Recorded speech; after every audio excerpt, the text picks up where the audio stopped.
பிளாசி முதல் செங்கோட்டை வரை உரை ஓவியம்.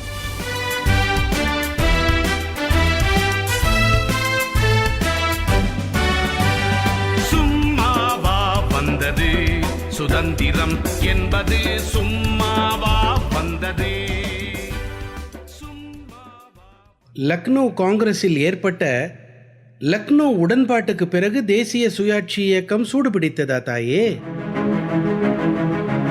1916 லக்னோ காங்கிரஸ் கூட்டத்தில் மிதவாதிகளும் தீவிர தேசியவாதிகளும் தங்களுக்குள் இருந்த முரண்பாடுகளை கைவிட்டு தேச நலன் கருதி ஒன்று சேர்ந்தார்கள். அதுவே ஒரு திருப்பு முனைதான். கூடவே காங்கிரசும் முஸ்லிம் லீகும் தேசிய பிரச்சனை குறித்து பொது உடன்பாட்டுக்கு வந்தன. இந்த நிகழ்வுகளால் உத்வேகம் பெற்ற சுயாட்சி இயக்கம் பிரிட்டிஷ் இந்திய அரசுக்கு எதிராக தனது ஒருமித்த எதிர்ப்பை வெளிப்படுத்தியது. மெசபொட்டோமியாவில் ஆட்டோமான் பேரரசு கூட்டணிக்கு எதிரான போரில் பிரிட்டிஷ் இந்திய இராணுவம் ஈடுபடுத்தப்பட்டது. தொடக்கத்தில் துருக்கிக்கு எதிராக தோல்வி அடைந்ததற்கான மெசபொட்டோமியா குழப்பம் குறித்து பாராளுமன்ற குழு விவாதித்தது. அப்போது இந்திய அரசாங்கத்தை அது குறை கூறியது.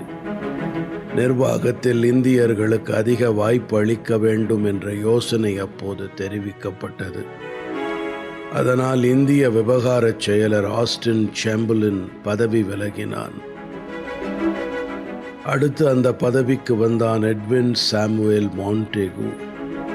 அவன் இந்தியர்களின் உணர்வுகளை புரிந்து கொண்டவனாக காட்டிக்கொண்டான். வெளிநாடுகளில் இருந்து ஆயுதங்களை வரவழைத்து பிரிட்டிஷ் அரசுக்கு எதிராக ஒரு பெரும் வன்முறை புரட்சியில் ஈடுபட புரட்சியாளர்கள் முயற்சி செய்வதை தெரிந்து கொண்டான். தன் தனித்திறமையால் அப்படி ஒரு நிலை ஏற்படாதவாறு தடுக்க எல்லா முயற்சிகளையும் செய்தான். காலத்தின் கட்டாயத்தை உணர்ந்து கொண்டு 1917 ஆகஸ்ட் 20 பிரிட்டிஷ் பாராளுமன்றத்தில் மாண்டேகு ஒரு பிரகடனத்தை வெளியிட்டான்.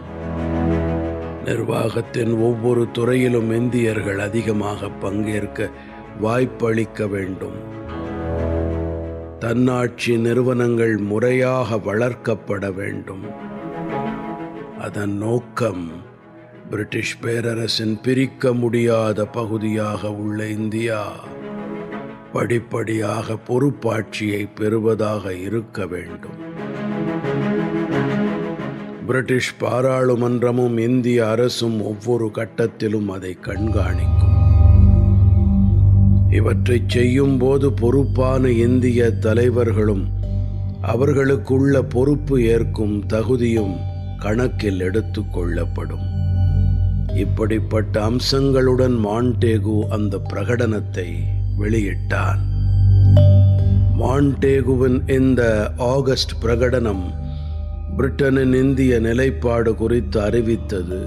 ஒரு பொறுப்பாட்சியை வழங்குவதே இங்கிலாந்தின் இறுதி முடிவு என்பது பிரகடனப்படுத்தப்பட்டது.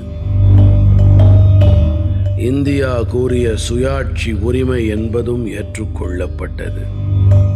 எதேச்சாதிகார ஆட்சிக்கு பதிலாக சட்ட அமைப்பு ஆட்சியை கொண்டு வருவதற்கான ஒரு உத்தரவாதமாகவே இது கருதப்பட்டது. மாண்டேகுவின் இந்த ஆகஸ்ட் பிரகடனம் இந்திய தலைவர்களை மகிழ்ச்சியில் ஆழ்த்தியது.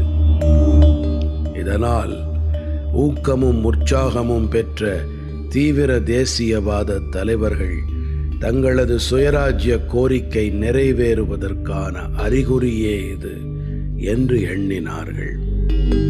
இந்திய தேசிய அரசியலில் புதிய சகாப்தம் தொடங்கப்பட்டது என்றும் ஒரு புதிய திருப்பு முனை என்றும் இது கருதப்பட்டது.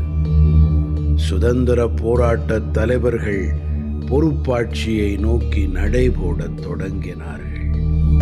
தனது பிரகடனம் இந்திய அரசியலில் எத்தகைய மாற்றங்களை ஏற்படுத்தி இருக்கிறது என்பதை நேரில் காண மாண்டேகு இந்தியா வந்தான். 1917 நவம்பரில் இந்திய தலைவர்களை கலந்து ஆலோசித்தான். வைஸ்ராய் செம்ஸ்ஃபோர்டுடன் விவாதித்தான். அதன் பிறகு மான்டேகு செம்ஸ்ஃபோர்டு கூட்டறிக்கை வெளியிடப்பட்டது. 1918 ஜூலையில் இந்த மான்டேகு செம்ஸ்ஃபோர்டு திட்டம் வெளியானது.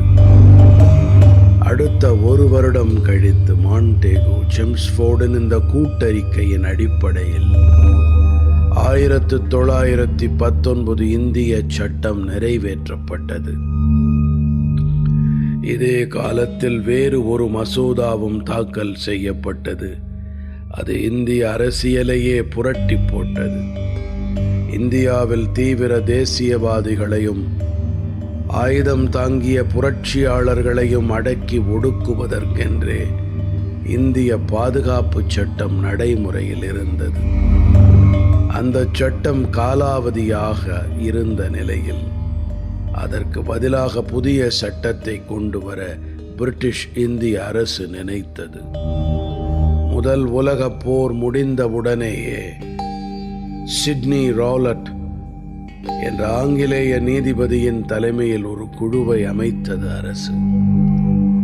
அந்த குழு 1918 ஏப்ரல் 15 அளித்த பரிந்துரைகளின் அடிப்படையில் தயாரானதுதான் ரவுலட் மசோதாக்கள்.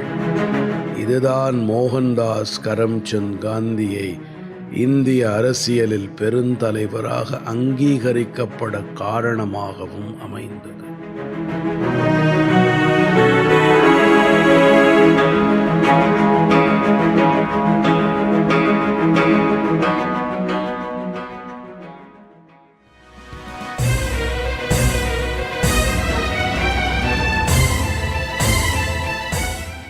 பிளாசி முதல் செங்கோட்டை வரை உரை ஓவியம் கேட்டீர்கள். போரிலே இறங்கிவிட்டால் இன்னல் சூழும் தெரியும். பெற்ற தாய் பசித்திருப்பாள், பிள்ளைக்கது புரியும். அன்னையர்க்கு அன்னையார பாரதியின் துயர் துடைக்க அன்னை தானை அழித்துக் கொண்டோர் எத்தனையோ எத்தனை. சும்மாவா வந்தது சுதந்திரம் என்பது சும்மா